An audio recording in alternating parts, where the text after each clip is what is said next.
যদি তোমার কখনো মনে হয় কেউ তোমাকে ঠেট দিচ্ছে, বা তোমার হঠাৎ প্রাণ সংশয় ঘটতে চলেছে, বা কেউ হয়তো তোমার পিছনে খুব আদা পানি খেয়ে লেগে আছে যে যেভাবেই হোক তোমার কোনো একটা ক্ষতি করবে, বা তোমার যদি মনে হয় যে কেউ প্রতিনিয়ত তোমার বারংবার ক্ষতি করার চেষ্টা করছে এবং তোমার শরীর উত্তরোত্তর খারাপ হয়ে যাচ্ছে, বা যদি কেউ তোমাকে বারংবার হয়তো ফোনে হুমকি দিচ্ছে যে তোকে আমি শেষ করে দেবো, বা আমি তোর যে কোনো সময় একটা ক্ষতি করে দিতে পারি, সাবধান থাকিস, এরকম যদি সিচুয়েশন ক্রিয়েট হয়, একটাই উপায় আছে। এক তো হচ্ছে মহাকাল ভৈরব কবচ ধারণ করা, আর যদি সেটা সম্ভব না হয়, ঠিক আছে, তাহলে তুমি একটা কাজ করতে পারো।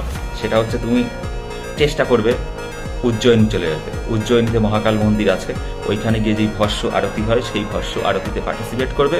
উজ্জয়িনীর মহাকাল মন্দির হচ্ছে এমন এক মন্দির যেখানে তোমার যদি কোনো প্রাণ সংশয়, বা তোমার যদি কোনো প্রাণের ক্ষেত্রে কোনো বাধা বিপত্তি আসে, বা তোমার যদি শত্রুরা অত্যন্ত বেশি পরিমাণে মাথাচাড়া দিয়ে ওঠে, তাদেরকে দমন করার একমাত্র জায়গা সেটা হচ্ছে উজ্জয়িনীর মহাকাল মন্দির। এই জন্য একটা কথা আছে, অকাল মৃত্যু মর্ত কাম কর্তা যে চণ্ডাল কা, কাল উসকা ক্যা বিগাড়ে ভক্ত जो মহাকাল কা।